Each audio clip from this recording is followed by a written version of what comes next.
वाढती महागाई, वाढती बेरोजगारी, याशिवाय वाढतं वजन हे देखील सध्याच्या परिस्थितीत डोकेदुखी ठरते आणि काही जणांसाठी आयुष्याची धूळदाण ठरते।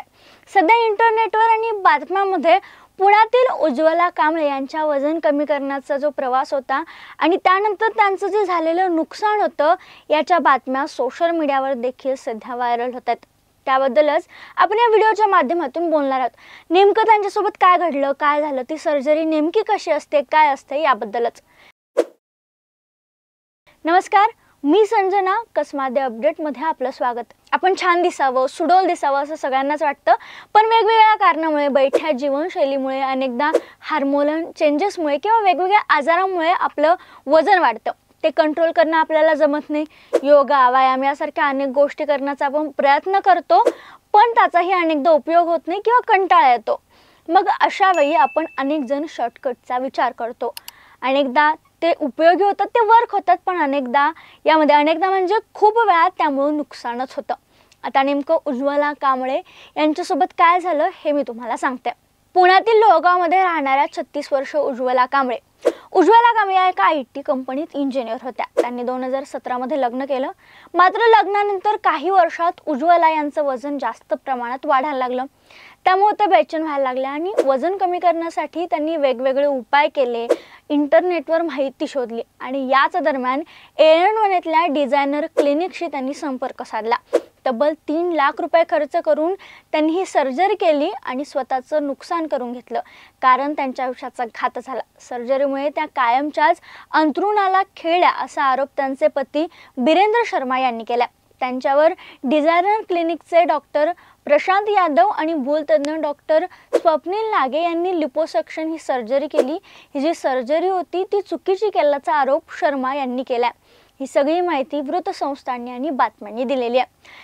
वृत्तसंस्थांनी बातम्यांनी दिलेल्या माहितीनुसार उज्ज्वला कांबळे यांच्यावर सर्जरी करताना भूल दिल्यानंतर त्यांचे पल्स रेट, BP आणि ऑक्सिजन लेवल मॉनिटर करणं आवश्यक होतं, पण डॉक्टरांनी ते न केल्यामुळे त्यांच्या मेंदूला ऑक्सिजनचा पुरवठाच झाला नाही आणि त्यांच्या मेंदूला कायमची इजा पोचली आणि त्यामुळेच त्या अशा आता अंथरुणाला खिळून बसल्यात।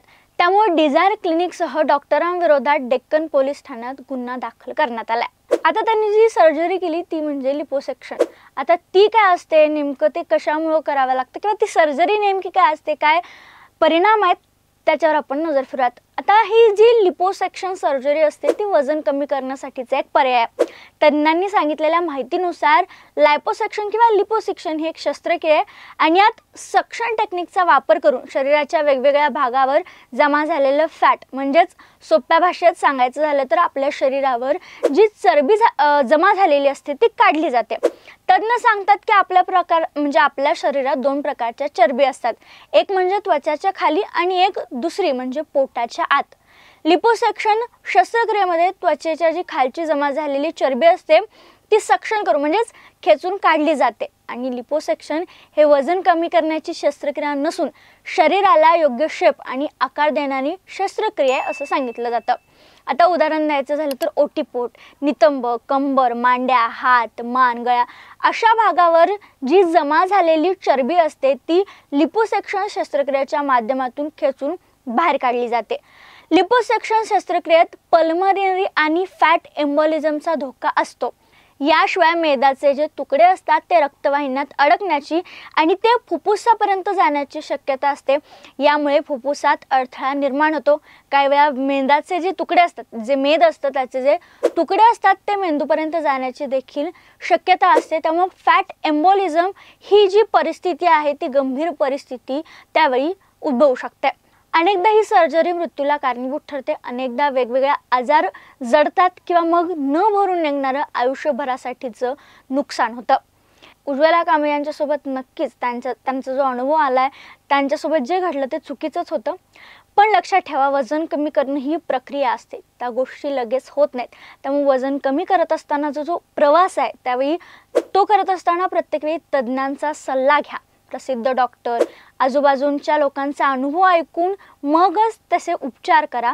त्यावेळी देखील तज्ञांचा सल्ला घ्या। शिवाय डाएट करताना डायटिशियनचा आणि जिम करत असताना जिम तज्ञांचा देखील सल्ला आठवणीनं घ्या। दरम्यान तुम्ही कोणतं डाएट करताय का, वजन कमी करण्याचा प्रयत्न करताय की वजन वाढवण्याचा, आणि आम्ही जी माहिती तुम्हाला अनेक वेगवेगळ्या विषयांद्वारे पोहोचवत असतो ती तुम्हाला कशी वाटते, या सगळ्या गोष्टी कमेंटमध्ये सांगायला विसरू नका. व्हिडिओ आवडला असल्यास लाईक शेअर नक्की करा आणि अशाच व्हिडिओसाठी कसमादे अपडेटला आठवणीनं सबस्क्राईब करा.